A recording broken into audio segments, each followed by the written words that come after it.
Bonjour ou bonsoir, tout dépend à quelle heure vous écoutez ce podcast de l'Odigimédia. Notre expert invité, Abdeslam Sediki, partage son avis et ses réflexions dans un article qu'il a intitulé « Amélioration relative des équilibres macroéconomiques, détérioration des équilibres sociaux ». Alors écoutons-le dans ce podcast.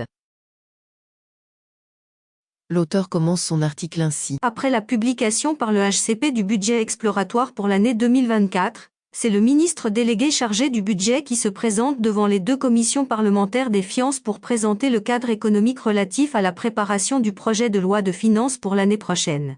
De ces deux sorties qui viennent à quelques jours d'intervalle, se dégage la conclusion suivante: la situation macroéconomique de notre pays telle qu'elle ressort des principaux agrégats n'est pas si mauvaise qu'on le pense.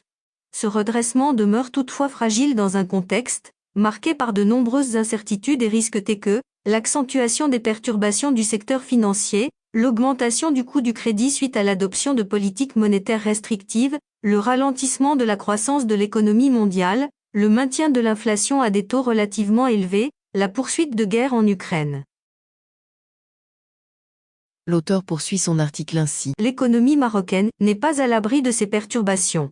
Elle en subit de plein fouet les conséquences, notamment au niveau de la contraction de la demande externe, qui viendrait s'ajouter aux contraintes internes comme les conditions climatiques défavorables, une demande interne atone, et un déficit de confiance des agents économiques, en particulier des ménages dont le moral est toujours au plus bas.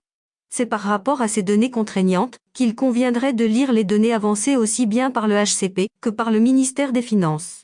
Ainsi, l'économie marocaine devrait connaître un taux de croissance relativement modeste de 3,4% dû principalement aux activités primaires, agriculture, et tertiaires, tourisme.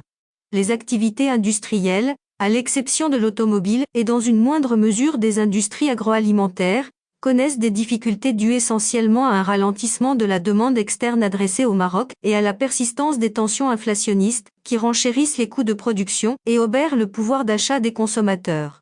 Par ailleurs, bien que l'inflation dégage une tendance à la baisse, elle demeure située à des niveaux relativement élevés, particulièrement pour les produits alimentaires de base. On s'attend, en effet, à boucler l'année avec un taux d'inflation de 5,6%, soit un point de moins par rapport aux prévisions de Banque Al Maghreb annoncées le 30 juin dernier.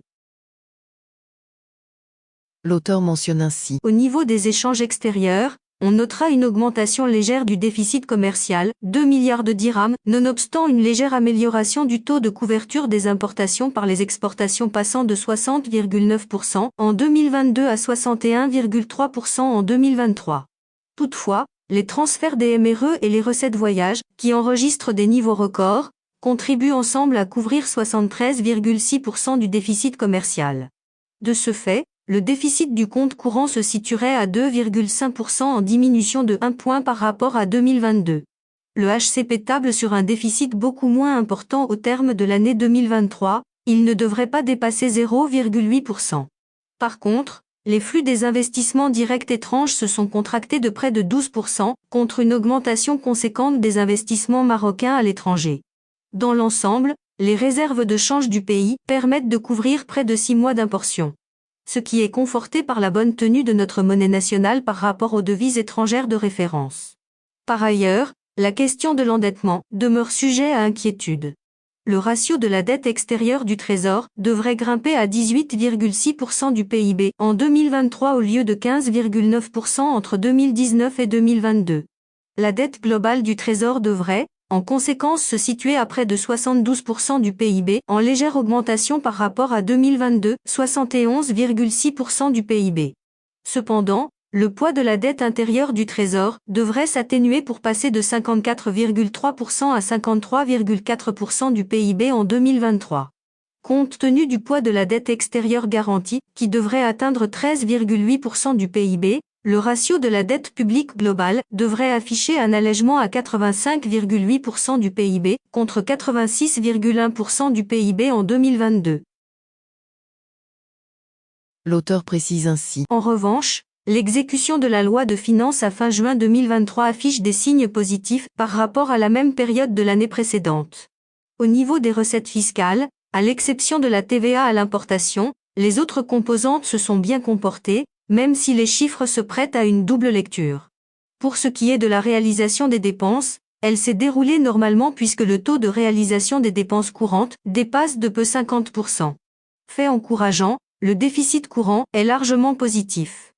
Quant au déficit budgétaire, il devrait se situer à 4,5% en légère amélioration par rapport à 2022. Dans l'ensemble, le gouvernement affiche une satisfaction par rapport à ces résultats qu'il considère de bon augure pour l'avenir.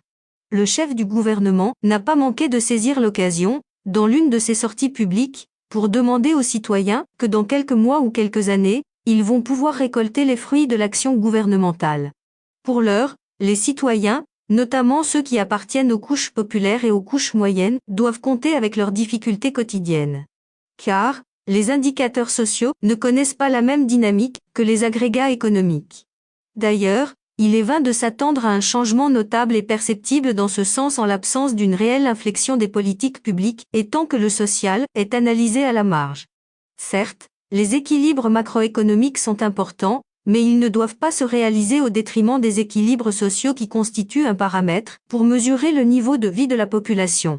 Certes, il faut tout faire pour encourager l'investissement et l'entreprise, personne ne trouvera à redire, mais il faut mesurer l'impact social de ces investissements et leurs retombées sur la population, en termes de création d'emplois décents, de réduction des inégalités sociales et territoriales, de cohésion sociale et de renforcement du sentiment de l'appartenance à la patrie. L'auteur conclut son article ainsi. Force est de constater que sur l'ensemble de ces questions, non seulement on ne voit pas de progrès notable, mais la situation se détériore. Seules les victoires sportives réalisées au cours des derniers mois, dont il convient de se féliciter, ont pu créer un élan d'enthousiasme et soulager un temps, soit peu les douleurs et les peines de ceux qui n'ont pas grand-chose à se mettre sous la dent. En définitive, une loi de finances, comme toute mesure de politique publique, doit se construire en mettant sur la table la problématique dans sa complexité, en posant en même temps la question économique et la question sociale et environnementale.